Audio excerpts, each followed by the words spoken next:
Hello everyone, তোমরা সবাই কেমন আছো? আশা করি ভালো আছো। আর আমিও খুব ভালো আছি। এই কদিন ধরে কেন না জানি আমার চাউমিন, এগরোল, বিরিয়ানি এইসব খেতে মন চাইছে। তাই বেশি দেরি না করে আজকে সকালবেলায় ঘুম থেকে উঠে ভেবে নিয়েছি যে কিছু একটা তো বানিয়ে আমি খাবোই। তাই বাড়িতে ছিল চাউমিন, ভাইকে আর একটা প্যাকেট চাউমিন আনতে দিয়েছিলাম, কারণ এক প্যাকেটে আমার পোষাবে না, সবাই খাবে সেই কারণে, সবার ভাগ আমি দিতে পারবো না। তাই ভাইকে আর এক প্যাকেট আনতে পাঠিয়েছিলাম।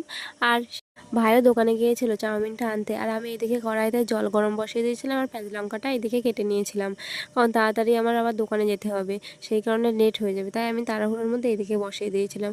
এই তো আমার জলটাও গরম হয়ে গিয়েছে, এবার চাউমিনটা এর ভিতর দিয়ে দেবো।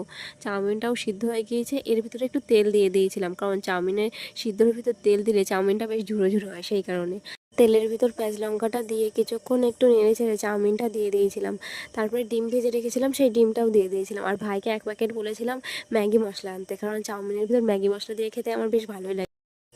অন্য দিনের তুলনায় আজকে চাউমিনটা খেতে বেশ সুন্দর হয়েছে, কারণ অন্য দিন আমার ভাই কোনো না কোনো অভিযোগ আমার উপর করেই থাকে। আজকে কোনো অভিযোগ করেনি, শুধু আমার দিদিই অভিযোগ করেছিল যে তেলটা কি আর কড়াই ছিল, সরি কড়া না বোতলেই ছিল, সেই কথাটাই বলেছে। কারণ আজকে একটু তেলটা বেশি পড়ে গিয়েছিলো, সেই কারণেই আমার দিদি এই কথাটা বলেছিল। আমিও সেটা প্রথমে বুঝতে পেরেছিলাম, তো ওটা কোনো ব্যাপার না, অল্প একটুই বেশি পড়েছিল, খুব বেশি পড়িনি।